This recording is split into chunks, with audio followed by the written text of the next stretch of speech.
जय गुरु जी, शुक्राना गुरु जी। हर पल हर सांस का शुक्राना गुरु जी, अनंतम शुक्राना गुरु जी। गुरुर् ब्रह्मा गुरुर्विष्णु गुरुर्देवो महेश्वरा, गुरु साक्षात परब्रह्म तस्मै श्री गुरुवे नमः। जय गुरु जी और सारी संगत को भी मेरा प्यार भरा जय गुरु जी। संगत जी, आज हम पहुंच गए हैं पार्ट 43 पर और सारी संगत जो भी इस दिव्य आभा को सुन रही है उन सभी का मैं अपनी तरफ से बहुत बहुत आभार करती हूँ। गुरु जी तो अपनी तरफ से उन्हें ब्लेसिंग दे ही रहे हैं, लेकिन मैं भी अपनी तरफ से आभार प्रकट करती हूँ। और जो गुरु जी को शुक्राना अदा करते हैं, वीडियो लाइक करते हैं और शेयर करते हैं, अपने उन सभी गुरु परिवार के सदस्यों के लिए गुरु जी ब्लेसिंग कल्याण कीर्तन चैनल के सब्सक्राइबर जितने भी हैं, मैं सबके लिए गुरु जी से अरदास करती हूँ कि ये हमारा परिवार खूब खुश रहे, सभी स्वस्थ रहें, सबकी सभी मनोकामनाएं पूर्ण हों और हम सभी बहुत खुश रहें। तो गुरु जी की ब्लेसिंग हमें यूं ही मिलती रहे और हम यूं ही गुरु जी का सिमरन करते रहें, ये हम अरदास सदा सदा करते रहते हैं। तो गुरु जी आप हम सभी पर कृपा अपनी बनाए रखिएगा और ये दिव्य आभा का जो मैं पाठ कर रही हूँ, ये जितनी भी ज़्यादा से ज़्यादा संगत तक पहुँच सके वो गुरु जी की कृपा से ही पहुँचेगा, ऐसा मेरा विश्वास है। और जो लोग जितनी भी गुरु जी की संगत है, जो भी इस दिव्य आभा का श्रवण करेंगे, उन सभी को गुरु जी की ब्लेसिंग अवश्य प्राप्त होगी, क्योंकि इस दिव्य आभा में बहती है, जितनी भी संगत है उनके सत्संग है तो इसमें बहती है गुरु जी की बहुत ज़्यादा वाइब्रेशन, बहुत ज़्यादा पॉजिटिव ऊर्जा। जब भी मैं इसे पाठ करती हूँ मेरे खुद के अंदर बहुत ही पॉजिटिव एनर्जी आ जाती है और कई बार तो यहाँ पे पूरे रोए उठ जाते हैं। ऐसा फील होता है जैसे गुरु जी साक्षात यहाँ पे प्रकट हो जाते हैं दिव्य आभा का जब भी मैं पाठ करती हूँ। तो गुरु जी आज्ञा दीजिए। संगत जी, अब हम स्टार्ट करने जा रहे हैं। ओम नमः शिवाय, शिव जी सदा साय। ओम नमः शिवाय, गुरु जी सदा साय। ओम नमः शिवाय, शिव जी सदा साय। ओम नमः शिवाय, गुरु जी सदा साय। ओम नमः शिवाय, शिव जी सदा साय। ओम नमः शिवाय, गुरु जी सदा सहाय। संगत जी, आज 43 पार्ट में डॉक्टर मंजीत तिवाना पंचकुला से हैं और इनके सत्संग का टाइटल है गुरु बिन घोर अंधियार। स्टार्ट करते हैं। जय गुरु जी। सारी संगत को भी जय गुरु जी। गुरु जी से मिलने से पूर्व मैं अत्यंत हठीली और अड़ियल थी। मैं किसी की बात नहीं सुनती थी, किंतु कुछ दुर्भाग्यपूर्ण घटनाओं ने मेरा उत्साह प्राय समाप्त कर दिया था। किसी ने मृत व्यक्ति की अस्थियों को चूर्ण कर मेरे भोजन में मिलाकर मुझे खिला दिया था। यह अत्यंत शक्तिशाली काला जादू था जिससे मैं मौत की कगार पर पहुंच गई थी। वह 1984 की घटना है और उस समय से मुझे शैया पर रहना पड़ रहा था। मैं बैठ या चल फिर नहीं सकती थी और कुछ भी पचा नहीं पाती थी। मैं संतों, तांत्रिकों, फकीरों और पंडितों के पास गई, लेकिन किसी ने भी मेरी सहायता नहीं करी। उन्होंने कहा कि मेरी मृत्यु निश्चित है। यदि कोई मेरी सहायता करेगा तो कर्मों के आदान प्रदान के कारण उसकी मृत्यु होने की संभावना है। 1 दशक तक मैं कष्ट सहन करती रही। यहाँ आती रहो। फिर एक कनाडा निवासी लूना, जिसे मैं जानती थी, ने गुरुजी के पास जाने की सलाह दी। लूना प्रसिद्ध अभिनेता और निर्देशक स्वर्गीय हरपाल सिंह की पुत्री थी। उसने कहा कि यदि मुझ में आस्था हुई तो वह सहायता कर सकते हैं। अक्टूबर 1996 में जब उसने मुझे यह बताया तो वह अपने ससुराल में थी। मैं उसके माता पिता, जो गुरुजी के दर्शन हेतु पटियाला से पंचकुला आए थे, के साथ उनके मंदिर में पहुंची। जब हम अपनी गाड़ी खड़ी कर रहे थे तो गुरुजी संगत हॉल में से निकलकर बाहर आए। हम सबने उनके चरण कमलों को स्पर्श किया। लूना ने मेरा परिचय देना आरंभ किया था कि उन्होंने मुझे मेरे नाम से संबोधित कर कहा कि मेरे साथ बहुत दुराचार हुए हैं। मुझे लगा कि वह सर्वज्ञाता हैं। गुरुजी ने मुझे अपने आसन के दाहिनी ओर बिठाया और वह मेरा मस्तक देखते रहे, मानो मेरे भूत, वर्तमान और भविष्य के कर्मों को देख रहे हों। उन्होंने हमारी ओर घूरने वालों की अवहेलना करी। देखने में मैं विभत्स लग रही थी। मेरा शरीर और मुख सूजे हुए थे और मेरी आंखें बंद सी थी। 1 घंटे उनके पास बैठकर मुझे अपने चारों ओर दिव्य वातावरण का आभास हुआ। 10 वर्ष के पश्चात मुझे आंतरिक शांति का आभास हो रहा था। फिर उन्होंने मुझे लंगर करने के लिए कहा। उस समय मैं उसकी गुणवत्ता से अपरिचित थी। मैंने लंगर स्थान से बाहर निकलने का प्रयास किया। मैंने सोचा कि मैं बिना मूल्य का भोजन कैसे कर सकती हूँ, परंतु गुरुजी को मना करना संभव नहीं था। उन्होंने पुनः मुझे लंगर ग्रहण करने के लिए कहा, तो मैंने किया। उसके पश्चात उन्होंने मुझे अपने बाएं बैठाकर उस हाथ को दबाने और मालिश करने को कहा। आधा घंटे के उपरांत उन्होंने मेरा अंगूठा अपने अंगूठे से दबाया और उसी क्षण मेरा 60% रोग समाप्त हो गया। उनके चरणों में बैठे हुए उन्होंने अवर्णनीय मुस्कुराहट देते हुए वहां आते रहने के लिए कहा। उस दिन मुझे आशा बंधी, किंतु उसके बाद 6 माह तक लूना के ससुराल वालों ने मुझे व्यस्त रखा।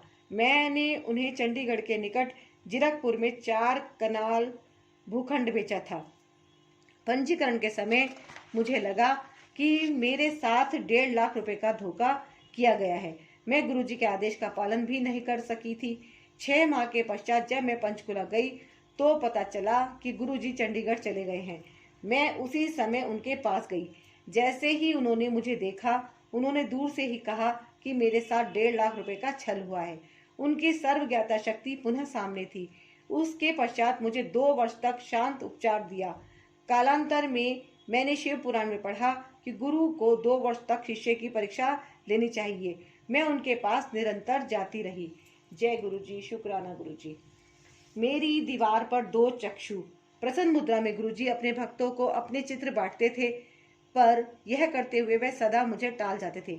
मुझे अत्यंत दुख होता था, लेकिन अड़ियल होते हुए भी मैंने उनकी आज्ञा का पालन किया। 5 बहनों में सबसे छोटी बहन होने के कारण मुझे बहुत लाड प्यार मिला था। मैं प्रतिदिन 7 बजे संगत में पहुंच जाती थी। 2 वर्ष के बाद एक दिन मुझे देर हो गई। भक्तों ने बताया कि उस दिन गुरुजी ने कम से कम 10 बार मेरे पहुंचने के बारे में पूछा था। मैं स्तब्ध रह गई। उस दिन वह अति प्रसन्नचित लग रहे थे। उन्होंने भविष्य में विश्व में होने वाली घटनाओं और स्वरूप का उल्लेख किया और चंद घंटों वार्तालाप करते रहे। भक्तों ने जो सुना वह आजकल समाचार पत्रों के मुख्य समाचार होते हैं। मैंने अपने हाथ जोड़कर उनसे प्रश्न पूछने की आज्ञा लेकर उनको कहा, गुरुजी, क्या मैं इतनी दुर्भाग्यशाली हूँ कि मुझे आपका चित्र नहीं मिल सकता? गुरुजी ने उत्तर दिया कि मुझे चित्र की आवश्यकता नहीं है, क्योंकि वह मेरे हृदय में बसते हैं। इस कथन ने मुझे सोचने को प्रेरित दिया। वह तो स्वयं ईश्वर है और हृदय में तो केवल ईश्वर बसते हैं। पर उन्होंने मुझे एक छोटा चित्र दिया और कहा कि यह उनका परिचय है। मैं उसे सदा अपने पास रखती हूँ। उसे मैं अपने तकिए के नीचे भी रखती हूँ या अपने परिधान पर लगा लेती हूँ। इससे मुझे सब बुराइयों से सुरक्षित होने का आभास होता है।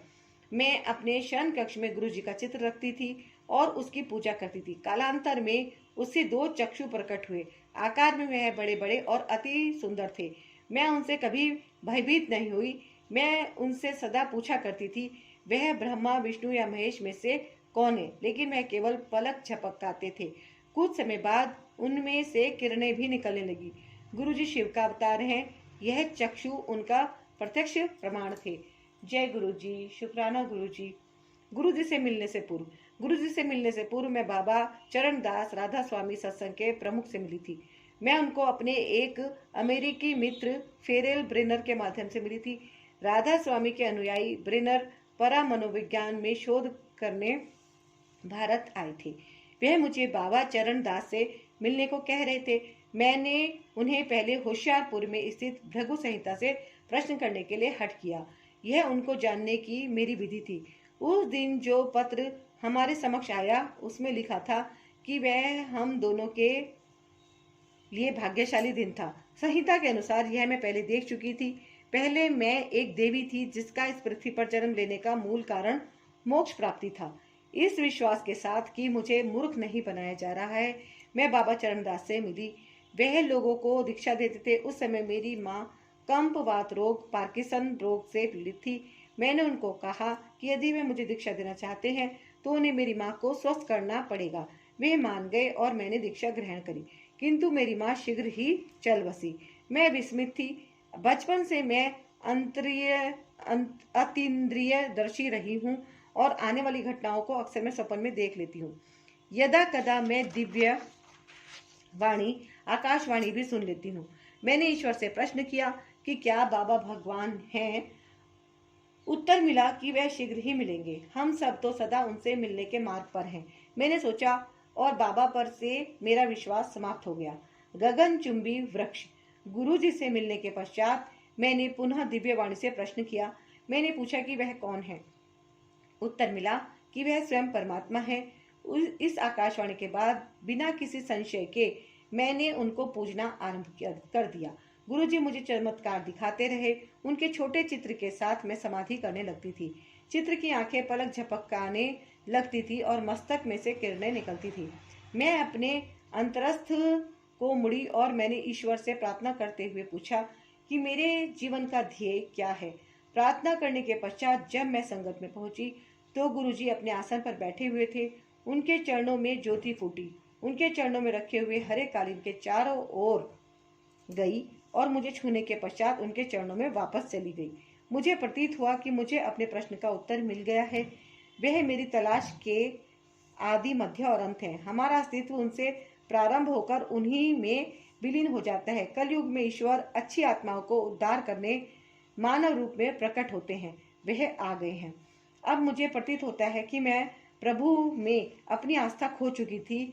इसकी पुनर्स्थापना और अपने जीवन के लक्ष्य को पाने के लिए मुझे गुरु जी के पास पहुंचाया गया था। सतगुरु ने मुझ पर अपनी अनुकंपा करी। मौत के द्वार से वह मुझे वापस लाए। अपने मार्ग से भटकने के पश्चात गुरु जी ने मेरा मार्गदर्शन किया है। मोक्ष केवल मनुष्य रूप में पृथ्वी पर ही मिलता है। स्वर्ग में मनुष्य अपने सुकर्मों का फल भोगता है। मोक्ष केवल गुरु के आशीर्वाद से ही संभव है। संस्कृत की एक सूक्ति मोक्ष मूलम गुरु कृपा है, जिसका अर्थ है कि गुरु कृपा के बिना मोक्ष संभव नहीं है। जब साहिब में भी गुरु नानक कहते हैं, जासो चंद उगे सूरज चढ़े हजार, एते चरण हुंदे गुरु बिन घोर अंधियार। अर्थात 100 चंद्रमा और सहस्त्र सूर्यों का प्रकाश होते हुए भी गुरु कृपा बिना गुप्त अंधेरा रहता है। मुझे अनेक जपों का ज्ञान हुआ है। उनमें अमर संजीवनी मंत्र भी है, जिससे मृत को पुनर्जीवित कर सकते हैं। उसमें शिव का आह्वान करते हुए कहते हैं, हे प्रभु, हे शिव, आपका नाम आशा पूर्ति करने वाले वृक्ष के समान है। यह मंत्र करने के उपरांत मैंने उसे वास्तव में देखा। प्रातः 3:30 बजे मेरे घर में गुरुजी प्रकट हुए और मुझे एक गगन चुंबी वृक्ष दिखाया, जिसके तने में किरणों का सर्प लिपटा हुआ था। गुरुजी ने एक सैद्धांतिक विचारधारा को प्रत्यक्ष रूप से दृष्टिगोचर करा दिया था। जय गुरु जी। उनकी छत्र छाया में सौंदर्य। जब से मेरे ऊपर काला जादू हुआ था, मेरी त्वचा का रंग काला हो गया था। गुरुजी के पास 2 वर्ष तक जाते रहने के उपरांत एक दिन लूना के पिता ने मुझे गुरुजी के पास बुलाया और उनके सम्मुख बैठने को कहा। गुरुजी ने तुरंत मेरे रंग पर टिप्पणी करी। मैंने उत्तर दिया कि यदि ईश्वर ने मुझे ऐसा बना दिया है तो मैं क्या कर सकती हूँ। वह बोले कि यदि ईश्वर ने मुझे ऐसा रंग दिया है तो वह मेरा रंग साफ कर देंगे। फिर उन्होंने मुझे चाय प्रसाद देने के लिए कहा। शनै शनै उनके आशीर्वाद से मेरा रंग साफ होता गया। एक दिन उन्होंने मुझे अपने पास बिठाया। कुछ समय पूर्व ही मैं इंग्लैंड से वापस आई थी और अपने हाथ त्वचा साफ करने वाली अनेक महंगी क्रीमें लेकर आई थी। गुरुजी ने उन्हें घर से लाने के लिए कहा। उस समय रात्रि के 12:30 बज रहे थे। मैंने उन्हें बताया कि इस समय जाने से मेरे पड़ोसी मुझे तंग करेंगे। उन्होंने कहा कि वह मेरे साथ है और मुझे चिंता करने की आवश्यकता नहीं है। मैं घर से सब क्रीमें लेकर आई और उनके निर्देशानुसार उनके चरणों में लगाने लगी। मेरे ऐसा करते हुए उन्होंने एक अन्य महिला भक्त को कहा कि देखो, इसका हृदय कितना विशाल है। यह पूरी क्रीमें लेकर आ गई है। उनके पैरों में वह लगाने के पश्चात मुझे आभास हुआ कि मेरे पैरों की पीड़ा, जिसमें मैं कई वर्षों से प्रभावित थी, समाप्त हो गई है।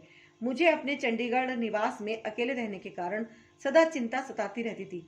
एक बार मैं गुरुजी के यहाँ से रात्रि 1:30 बजे वापस जा रही थी। अपने यहाँ पहुंचकर दूसरी मंजिल पर स्थित अपने घर में प्रवेश करने के लिए मैं सीढ़ियां चढ़ रही थी कि मुझे गुरुजी की सुगंध मिली। मुझे एकदम सुरक्षा का आभास हुआ। मैंने अपने पीछे दरवाजा बंद ही किया था कि मुझे किसी के खांसने की आवाज सुनाई आई। मैं अत्यंत भयभीत हो गई। कौन हो सकता है? क्या कुछ चोर घर में घुस गए आए थे? उस पूरी रात मैं सो नहीं पाई। अगले दिन जब मैं गुरुजी के पास गई तो वह उसी प्रकार से खांसे। मुझे ज्ञात हो गया कि रात को वह ही घर पर आए थे। यह जानकर कि गुरुजी घर बार बार आ रहे हैं, विशेष पर अमृत वेला के समय पर, मैंने घर के पर्दे बदलने का निश्चय किया। किंतु यह करते हुए मैं गिर पड़ी। मेरी रीढ़ की अस्थि में पहले ही चोट थी और अब यह हो गया। जब उनके लिए पर्दे लगा रही थी आ मुझे नींद आ गई। सपन में मैंने देखा कि गुरुजी दो भक्तों के साथ घर आए हैं। उन्होंने उनको वातानुकूल यंत्र को बंद करने के लिए कहा, क्योंकि मैं गिर गई थी। जब मैं जगी तो मेरे एसी के 7 पंखे भी बंद थे। गुरुजी अपने भक्तों का इतना ध्यान रखते हैं। जब वह ध्यान रखते हैं, वह वास्तव में ध्यान रखते हैं। एक अन्य दिन जब मैं संगत से वापस आ रही थी तो अचानक एक गाय मेरी कार के सामने आ गई। मैं केवल गुरुजी चिल्लाई और बच गई। घर पहुंचकर मुझे पता लगा कि गुरुजी ने भक्तों को मुझे निरंतर फोन करने के लिए कहा हुआ था। उन्होंने मुझसे फोन पर बात करके मेरा हाल चाल पूछे। एक बार पंचकुला के निकट सकेत्री में स्थित शिव मंदिर से मैं वापस आ रही थी तो रात अधिक हो गई थी। अकस्मात मेरी कार का दाहिना पहिया एक नाली में फंस गया। जितना भी मैं एक्सीलेटर दबाऊं वह टस से मस नहीं हो रहा था। इस प्रकार से मैं कोई आधा घंटा अटकी रही होंगी कि मैंने एक बस को तीव्र गति से अपनी ओर आते देखा। मैंने गुरुजी को आवाज लगाई और तुरंत वह पहिया बाहर आ गया। सुरक्षित मैं पुनः सड़क पर आ गई थी। गुरुजी न केवल मेरी भौतिक अपितु भावनाओं का भी विशेष ध्यान रखते हैं। चंडीगढ़ में मैं एक शारीरिक शिक्षा महाविद्यालय में पढ़ती थी। चंडीगढ़ में मैं एक शारीरिक शिक्षा महाविद्यालय में पढ़ाती थी। वहाँ के शिक्षकों को कला विभाग से असंतोष था और उनका व्यवहार द्वेषपूर्ण रहता था। एक दिन मैं उनके कटाक्ष और सहन नहीं कर पाई और अपनी कार में बैठकर रो रही थी। तुरंत गुरुजी की सुगंध कार में भर गई और मैं अपनी भागता से बाहर निकल आई। एक भूतपूर्व प्रशासनिक अधिकारी सरदार मनमोहन सिंह मेरी सहायता करते रहते थे। सेवानिवृत्त होने के बाद उनके मस्तिष्क के कोषाणु नष्ट होने लगे थे। अक्सर वह भाषण देने लगते थे और उनको घर पर बांध कर रखना पड़ता था। क्योंकि उन्होंने मेरे पर अनेक उपकार किए थे, मैं उनका यह ऋण चुकाना चाहती थी। मैंने यह गुरुजी को बताया तो उन्होंने उनकी पत्नी को ताम्र लोटा लाने के लिए कहा और उसे अभिमंत्रित किया। मैं उनको भी गुरुजी के पास लेकर आई। गुरुजी ने उन्हें अच्छी नींद लेने के लिए कहा और उस रात उन्हें एक लंबे अंतराल के बाद गहरी नींद्रा आई। जय गुरु जी। श्री गुरु ग्रंथ साहिब का संदेश। एक दिन गुरुजी ने सरदार मनमोहन सिंह की पत्नी को चवन खरीद कर बृहस्पति और शुक्रवार को अपने घर रख कर सेक्टर 44 के निहंग गुरुद्वारे में दान करने के लिए कहा। यह करने के उपरांत उन्हें गुरु ग्रंथ साहिब का उस दिन का संदेश पूछना था। यह उन्होंने तो नहीं किया, किंतु मैंने किया। किशोर ने पवित्र ग्रंथ से शब्द निकालकर मुझे दिया। उसके अनुसार ईश्वर पहले भी पूर्ण थे, अब भी हैं और सदा रहेंगे। चंद्र और सूर्य उनकी आज्ञा का पालन करते हैं और जो निर्मल हैं वह उनको ही दिखाई देते हैं। मैं वह संदेश लिख कर संगत में ले आई, परंतु मैं उसे गुरुजी को दिखाने का साहस नहीं कर सकी, क्योंकि मुझे यह करने के लिए नहीं कहा गया था। प्रातः 3:30 बजे गुरुजी ने मुझे दर्शन दिए। उनके हाथ में गुरु ग्रंथ साहिब का वही पृष्ठ था जिस पर वह शब्द अंकित थे। इसका क्या अर्थ है? वह गुरु ग्रंथ साहिब के रचयिता हैं। भेंट में हार। गुरुजी ने मुझे चंडीगढ़ में अपना घर बेचने को कहा। मैंने उसे बेच तो दिया, किंतु मुझे चंडीगढ़ में रहने के लिए कोई और स्थान नहीं मिला। गुरुजी ने मुझे अपने दीर्घकालीन भक्त खेरा परिवार के पास रहने के लिए भेज दिया। श्री खेरा विद्यालय में गुरुजी के अध्यापक रह चुके थे और उन्होंने उन्हें रक्त के कैंसर से मुक्त किया था। गुरुजी ने उन्हें संतान का आशीष भी दिया था। खेरा परिवार ने अपने घर में मुझे एक कमरा दे दिया। मैं इतनी रुग्ण थी कि यात्रा नहीं कर सकती थी और गुरुजी दिल्ली चले गए थे। गुरुजी द्वारा मेरे लिए भेजा हुआ प्रसाद मैं लिया करती थी। वह मेरे लिए औषधि था और उससे काले जादू के दुष्प्रभाव समाप्त हो रहे थे। उस प्रसाद में इतनी शक्ति थी कि मैं उसे खाने के पश्चात खून की उल्टी कर देती थी। मैंने देखा कि उल्टी में विष भी निकलता था। मुझे खिलाई गई अस्थियों की राख। लेकिन गुरुजी से दूर रहना सरल नहीं था। जब भी खेरा परिवार दिल्ली जाते थे, मैं गुरुजी के चित्र के सामने रो पड़ती थी। एक बार रोते हुए मैंने कहा, जब कलियां मांगी कांटों का हार मिला। जब खेरा परिवार अगले दिन वापस आए तो उन्होंने गुरुजी द्वारा भेजी हुई पुष्पमाला मुझे दी। गुरुजी भक्त के मन को टटोलते रहते हैं, वह हमारे प्रेम को जानते हैं। घर की खोज। कुछ समय के पश्चात मैंने एकांत प्राप्ति के लिए राज के महाविद्यालय के छात्रावास में रहने का निश्चय किया। मेरे पड़ोसी नवग्रह शांति यज्ञ करा रहे थे। उत्सुकतावश मैंने भी एक पंडित जी को वह करने के लिए कहा। हवन से पूर्व मैंने गुरु जी की पूजा करी। पंडित जी के जाने के पश्चात मैं बहुत थकान अनुभव करी थी। मैं सोने ही वाली थी कि मेरे सामने लाल परिधान में मुझे एक टक देखती हुई एक आकृति प्रकट हुई। वह गुरु जी के चित्र के समान थी। इससे पहले कि मैं कुछ कह पाती, सर्वज्ञाता सदगुरु ने मुझे फोन किया और पूछा कि क्या मैं उनकी पूजा कर रही थी। मेरे पास अपना कोई घर नहीं था और मैं पंचकुला में किराए के मकान में रह रही थी, परंतु बाद में मैंने यह घर नहीं खरीदा। गुरुजी ने मुझे वह घर दिखा दिया था। 1998 में एक सपन में मैंने देखा कि मेरे पास एक कोने का मकान है जिसकी दीवारें गुलाबी रंग की हैं, किंतु मैं उस घर को नहीं ढूंढ पाई।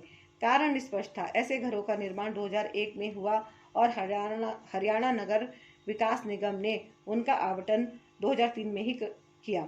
इसका अर्थ है कि गुरुजी को उस घर के बारे में उसके बनने से पहले ज्ञान था। त्रिलोकी स्वामी। एक बार मुझे स्वप्न आया कि मैं दिव्य लोक में एक झील के किनारे बैठी हुई हूँ। उसके अनुपम सौंदर्य का वर्णन शब्दों में नहीं किया जा सकता। उस लोक में भी मैंने अपना पर्स जोर से अपने हाथ में पकड़ा हुआ था। जब मैं सोकर उठी तो मैं अत्यंत शर्मिंदा होकर सोच रही थी, क्या मैं इतनी लोभी हूँ। मैंने अपने सब बैंकों से जमा पूंजी निकालकर गुरुजी के चरणों में रख दी। उन्होंने कहा कि उन्हें इन निरर्थक कागजों की कोई आवश्यकता नहीं है और मुझे वापस ले जाने के लिए कहा।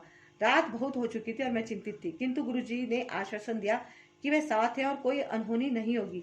मार्ग में मैं एक भक्त के घर पर चाय के लिए रुकी, किंतु गुरुजी ने मना कर दिया। मुझे अपनी कार के आसपास कुछ अवांछित तत्व दिखाई दिए थे और मैं सीधा घर आ गई। एक रात में फिर उनके चित्र के सामने रो रही थी। उसी क्षण उनके चित्र में से एक दिव्य हाथ निकला। उस पर कीड़ों के आकार के अनेक स्त्री पुरुष चल रहे थे। वास्तव में गुरुजी कहते हैं कि उनकी संगत कीट समान है। यह देखकर मुझे उसकी सार्थकता का आभास हुआ। ईश्वर की अपेक्षा और कौन अपने ग्रहों के निवासियों को अपने हाथ में संभाल सकता है। गुरुजी इस पृथ्वी के चक्रवर्ती सम्राट हैं। मैंने देखा कि वह ब्रह्मा, विष्णु और महेश के दर्शन कहीं भी दे सकते हैं। एक स्वप्न में मैंने देखा कि मैं 7 वर्ष की नन्ही लड़की हूँ और मेरे दाहिने कान के पीछे बालों में कुछ झाग लगा हुआ है। वह झाग 4 स्वर्ण के पेचों में परिवर्तित हो गया। वह खुले और 2 अन्य मूर्तियों के साथ शिव मूर्ति बाहर आई। एक दिव्य ध्वनि ने इनको त्रिदेव होने की घोषणा करी और मुझे पता चल गया कि मेरे गुरु सब देवों के देव हैं, वह स्वयं परमात्मा है। एक बार चंडीगढ़ में देर रात्रि में गुरुजी ने अपने एक भक्त नवराज को सोने के लिए डांटा। नवराज को अपनी आंखें खोलकर रखने में दिक्कत हो रही थी, अतः गुरुजी ने उसको बार बार डांटा और सोने से रोका। घर पहुंचकर मैंने सपन में देखा कि गुरुजी आसन पर बैठे हुए थे और संगत के स्वर्गवासी सदस्य, मेरी माँ भी उनमें थी, उनके सम्मुख बैठे हुए थे। यह गुरुजी की परलोक में संगत थी। मैंने नवराज को संगत के लिए दूध की बाल्टी पकड़े हुए देखा। मैंने निष्कर्ष निकाला कि यदि नवराज उस रात सो जाता तो उसकी मौत निश्चित थी। सतगुरु के डांटने में अर्थ छिपा हुआ होता है। अपने को समर्थ पाकर मैं एक बार शिवरात्रि के अवसर पर दिल्ली आई तो उन्होंने मुझे डांटा। क्रोधित होकर उन्होंने जोर से मुझे वापस जाने के लिए कहा। बिना प्रसाद या लंगर ग्रहण किए मैं तुरंत वापस चली गई। मैं उनके चित्र के सामने दिल खोलकर रोई।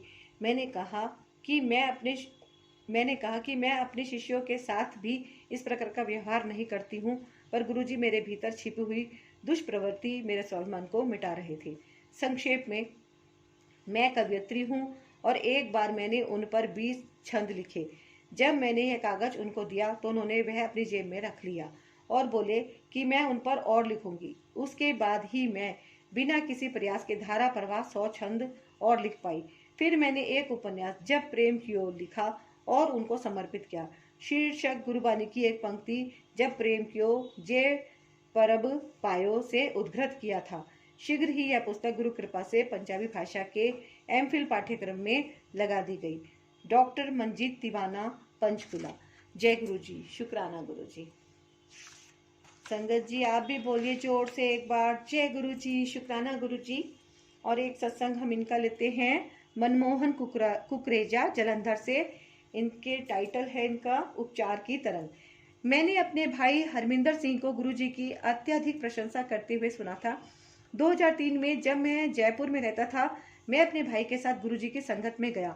वहां पर सत्संग होते थे, जिसमें प्रत्येक वक्ता गुरुजी के गुणगान गाते हुए उनके द्वारा असंभव को संभव होने की बात करते थे। मेरे भीतर भी आशा की किरणें उभरी और मैंने गुरुजी से अपने दाहिने हाथ के उपचार के लिए विनती करी।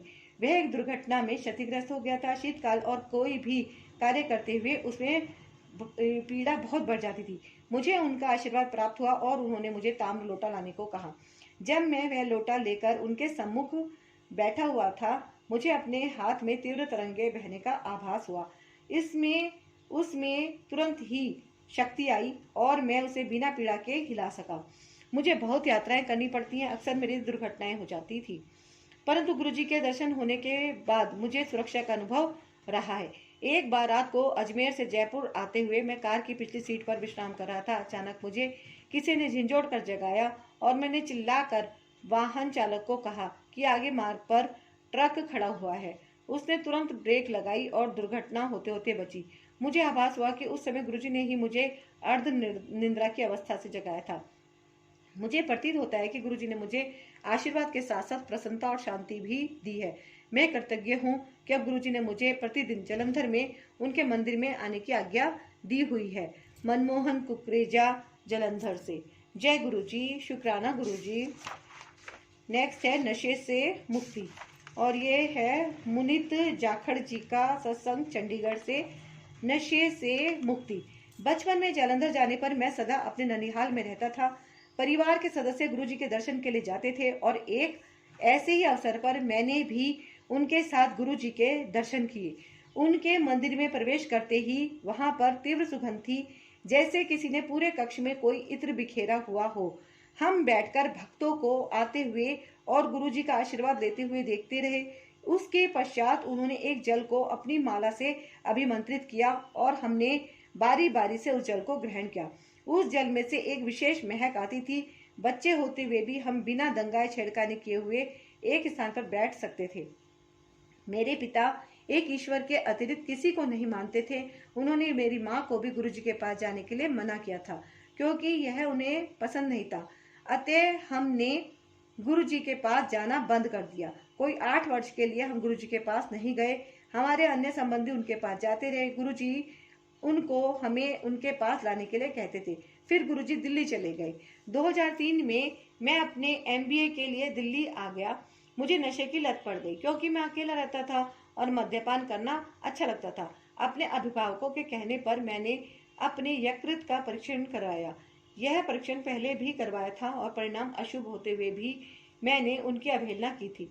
स्वस्थ मनुष्य का परिणाम 40 IU प्रति लीटर होना चाहिए। मेरा 347 था। स्पष्ट था कि यदि मैंने मद्यपान नहीं छोड़ा तो मुझे यकृत का सूत्रण रोग होने की पूरी संभावना थी, जो निश्चित रूप से घातक हो सकता था।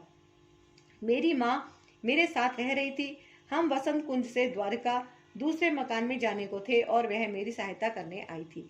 मेरी माँ धार्मिक प्रवृत्ति की थी और नियमित रूप से गुरुजी के पास जाकर उनको कृपा और मेरे स्वास्थ्य के लिए प्रार्थना करती थी। एक दिन गुरुजी ने उन्हें बताया कि उनकी संतान को कष्ट है और मुझे लाने के लिए कहा। मैं गया। मेरे पिता को यह पता नहीं था। हर संध्या को मैं सीधा उनकी संगत में जाकर चाय और लंगर ग्रहण कर वापस आता था। कुछ भक्त सत्संग सुनाते थे कि कैसे गुरुजी ने उनके कष्ट दूर किए। वहां पर कई ऐसे अनुयायी थे जिनको हृदय रोग, कैंसर और धन के अभाव से मुक्ति प्राप्त हुई थी और अब वह प्रसन्न थे। गुरुजी ने माँ को 10 दिन तक लगातार आने के लिए कहा। मेरे लिए ताम्र लोटा भी मंगवाया, जिसे उन्होंने अभिमंत्रित किया और मैंने उसमें से जल पिया। उनके पास बैठे हुए मेरे मन में केवल उनके आशीर्वाद का विचार रहता था। इन्हीं दिनों मैंने एक अन्य चिकित्सक से भी परामर्श लिया। मेरे एक मित्र ने उसके बारे में बताया था। मेरे मित्र को भी यही रोग था और वह मेरे जैसी ही औषधियां ले रहा था। 4 मास के बाद भी उसका उपचार पूरा नहीं हुआ था। एक दिन गुरुजी ने मेरी माँ को कहा कि मैं स्वस्थ हो गया हूँ और उन्हें चिंता करने की कोई आवश्यकता नहीं है। मुझे पुनः सब परीक्षण भी करवाने को कहा। जब मेरे परीक्षण हुए तो परिणाम 40 IU प्रति लीटर आया। जो सामान्य था। मैं समझ नहीं पाया कि यह चमत्कार कैसे हुआ।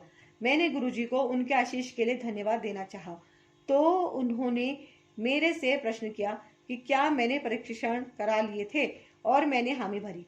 वह बोले, ठीक है ना, जा ऐश कर। मेरी माँ और मैंने उनके चरण स्पर्श किए और हृदय से उनको धन्यवाद दिया। जय गुरु जी। नानी का हृदय रोग। उस रात मेरी नानी और माँ ने एक और चमत्कार सुनाया जो 10 वर्ष पूर्व हुआ था। मेरी नानी को हृदय के 3 दौरे पड़ चुके थे और चिकित्सकों ने उनका उपचार यह कहकर मना कर दिया था कि वह जीवित नहीं रह पाएंगी। मेरी माँ और मेरे मामा जी गुरु जी के पास अर्धरात्रि में पहुंचे। उन्होंने उन्हें पान के पत्ते लाने के लिए कहा, जिन्हें उन्होंने नानी के साथ वाले कमरे में पूजा कर अभिमंत्रित किया। इन पान के पत्तों को मेरी नानी के हृदय स्थल पर रखा गया। 10 मिनट के पश्चात मेरी नानी जी का मूत्र हुआ, जो एक सकारात्मक संकेत था। यह देखकर चिकित्सक उन्हें तुरंत लुधियाना के एक चिकित्सालय में बाईपास के लिए ले गए। गुरु जी के बिना मेरी नानी आज जीवित नहीं होती। कुछ अनुभवों की व्याख्या करना कठिन है, किंतु वह होती है, उन्हें केवल स्वीकार किया जा सकता है। मेरे उपचार के उपरांत गुरु जी के प्रति मेरी श्रद्धा में वृद्धि हुई है। उनका आशीष हमारे परिवार पर सदा बना रहे। मुनित जाखड़, चंडीगढ़ से। जय गुरु जी। शुक्राना गुरु जी। छोटा सा सत्संग है, इसको भी लेते हैं संगत जी। ये है श्रीमती मीनू शर्मा, दिल्ली से, और इनका है दशक के बाद पुत्र आशीष। मेरी छोटी बहन गीता का विवाह 1995 में हुआ था, पर वह 10 वर्ष तक गुरुजी के आशीर्वाद देने पर संतान सुख से वंचित रही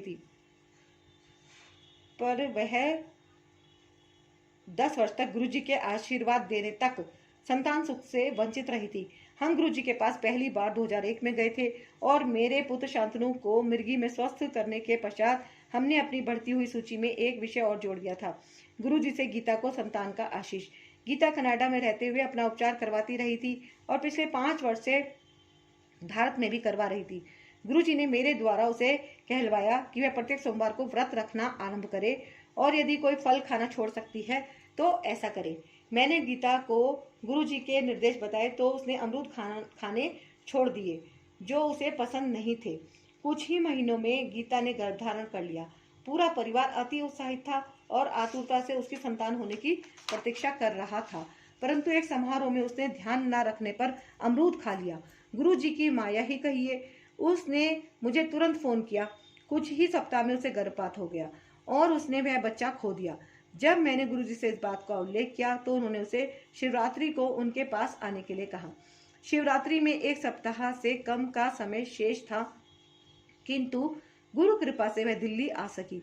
गुरुजी के दर्शन के बाद उन्होंने उसे आशीर्वाद देकर उसे वापस कनाडा लौटने को कहा। कनाडा लौटकर उसने अपने व्रत फिर आरंभ कर दिए। 1 वर्ष बीत गया। 2005 में एक दिन जब वह बड़े मंदिर में थे, उन्होंने मुझसे पूछा कि क्या मेरे पास गीता का चित्र है। चूंकि उस समय मेरे पास नहीं था, उन्होंने मुझे उसका एक चित्र मंदिर आते हुए सदा साथ रखने का निर्देश दिया। गुरुजी के साथ उस वार्तालाप में 1 माह पश्चात गीता ने मुझे फोन पर बताया कि उसे फिर गर्भवती होने का आभास है, पर निश्चित रूप से चिकित्सक के परीक्षण के बाद ही बता पाएगी। चिकित्सक ने उसके गर्भ धारण करने की बात स्पष्ट कर दी और उसने 22 मई को एक स्वस्थ बालक को जन्म दिया। यह गुरु कृपा से ही संभव था, क्योंकि चिकित्सा शास्त्र में कोई उपाय शेष नहीं था। यह गुरुजी की जीवन और मृत्यु को नियंत्रित करने की अद्भुत प्रतिभा को दर्शाता है। श्रीमती मीनू शर्मा, दिल्ली से। जय गुरुजी। शुक्राना गुरुजी। तो संगत जी, आज ये जितने भी सत्संग हमने सुने, आप देखिए कितना लोगों का विश्वास दृढ़ होता है जब वो गुरुजी के संपर्क में रहे। और हम लोग तो सिर्फ सुन रहे हैं, और सुनते सुनते भी हमें बहुत अच्छी सी वो आती है पॉजिटिव एनर्जी कि हाँ, ये सब सच्चाई है। जिन लोगों के अपने अनुभव हैं वो सब सच्चाई है ना। किस तरह से उन्होंने अपनी बातों को इसमें उल्लेख किया है दिव्य आभा में। तो आप अगर इस चैनल पे पहली बार आए हैं गुरुजी ब्लेसिंग कल्याण कित्ता पर, तो आप इसको जरूर से सब्सक्राइब कीजिएगा, वीडियो को लाइक कीजिएगा, शेयर कीजिएगा। और मैं अपने सभी गुरु परिवार के सदस्यों के लिए गुरुजी से अरदास करती हूँ कि हम सभी लोगों पर अपनी ब्लेसिंग बनाए रखिएगा। जय गुरु जी। अब मिलती हूँ संगत जी मैं आपसे नेक्स्ट पार्ट में तो आज का ये पार्ट यहीं पे समाप्त होता है। आप संपूर्ण दिव्य आभा को एक बार, सिर्फ एक बार अवश्य सुने, प्रस्तावना से सुने, सारे पार्ट जरूर सुने, और जिसके साथ भी शेयर करें उनको भी ये बताएं कि सिर्फ एक बार आप पूरी दिव्य आभा को अवश्य सुने। तो गुरु जी की कृपा आपके ऊपर निरंतर बनी रहे, इसी कामना के साथ मैं अभी गुरु जी से लेती हूँ आज्ञा। और जो भी कुछ अगर गलती हुई हो तो गुरु जी क्षमा कीजिएगा, संगत जी क्षमा कीजिएगा। ओके, चलते हैं। जय गुरु जी।